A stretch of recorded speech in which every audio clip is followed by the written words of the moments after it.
Most people defending millionaire tax breaks will never be millionaires, not even close. And yet somehow, they're the loudest voices in the room.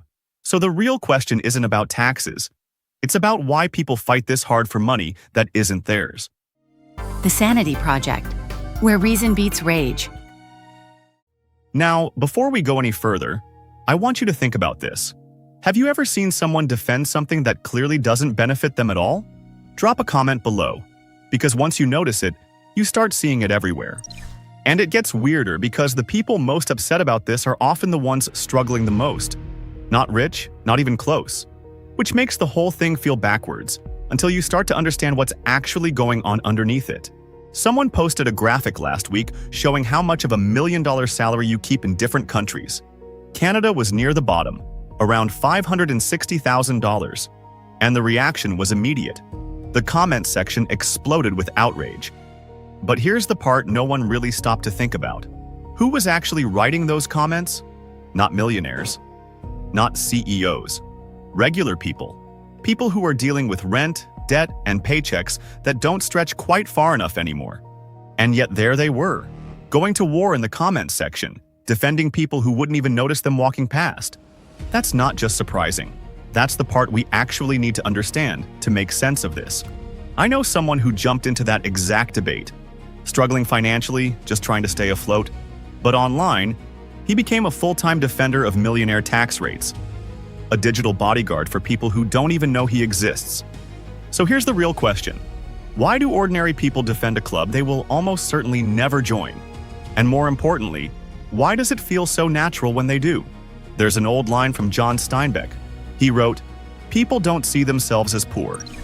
They see themselves as temporarily embarrassed millionaires." In other words, they're not protecting the rich. They're protecting who they believe they're about to become. And that belief is powerful.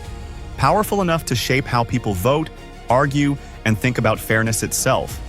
But before we get into the psychology, let's do something most people didn't do when they saw that graphic. Let's actually look at it. Let's break this into two parts. What the graphic shows and what it conveniently leaves out. Because once you look a little closer, the entire argument starts to shift in a way most people never expect. Dubai and Monaco show 0% tax, which sounds incredible at first, until you realize you need hundreds of thousands sitting in a bank account just to live there. That's not a tax system, it's a gated community designed for the ultra-wealthy. But sure, totally relatable option for the average Canadian. Switzerland looks great on paper too, with high income retention. But here's what the graphic doesn't mention. Switzerland has a wealth tax, meaning every year you're taxed on everything you own, including your home, savings, and investments. That part didn't make the infographic. Now, let's look at the comparison people care about most, the United States versus Canada. There's about an $80,000 difference, and that number gets people fired up quickly.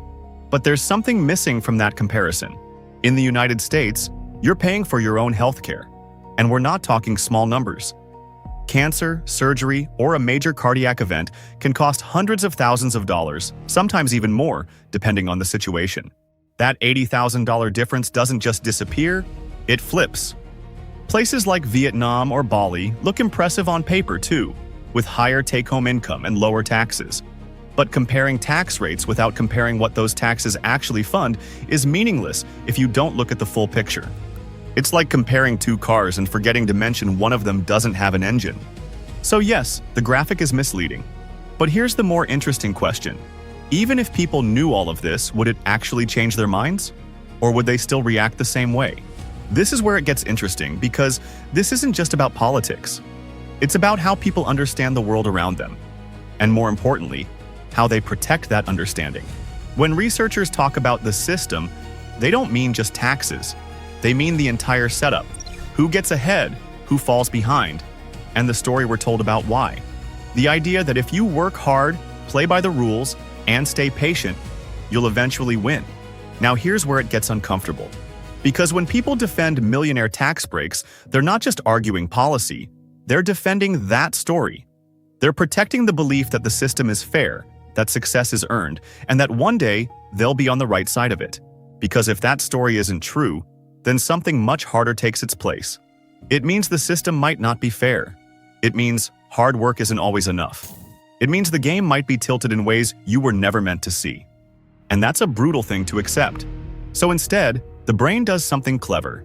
It rewrites the story. It tells you the system works, the rich earned it, and you're just one step away from getting there yourself. And once you believe that, you don't just accept the system, you defend it. Even when it's not working in your favor. Even when it never has. And then there's another layer to this.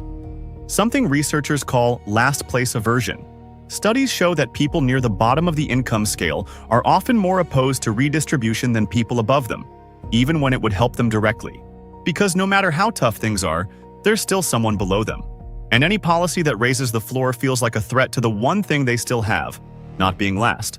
And none of this happens in isolation. There's a well-funded ecosystem behind messaging like this, including think tanks, lobby groups, media networks, and viral content designed to shape how people see these issues in the first place. And here's the key. They don't need you to be uninformed. They just need you to be human. Let's go back to that graphic, the one that made people angry enough to defend millionaires online. Here's the number it didn't include. Fewer than 0.1% of people earn $1 million or more in a year. So statistically, almost none of the people arguing about this will ever be affected by it in any meaningful way. My friend wasn't defending his money. He was defending an idea, the idea that one day it could be his. And that idea is powerful enough to keep people fighting for a system that isn't fighting for them. That's not stupidity, that's design. And the moment you see it, you stop playing along. If this made you think, don't just scroll past it. Share it with someone who needs to hear it, drop your take in the comments, and follow along if you want more breakdowns like this. This is the Sanity Project, where reason beats rage. If you want more facts and less fear, hit subscribe.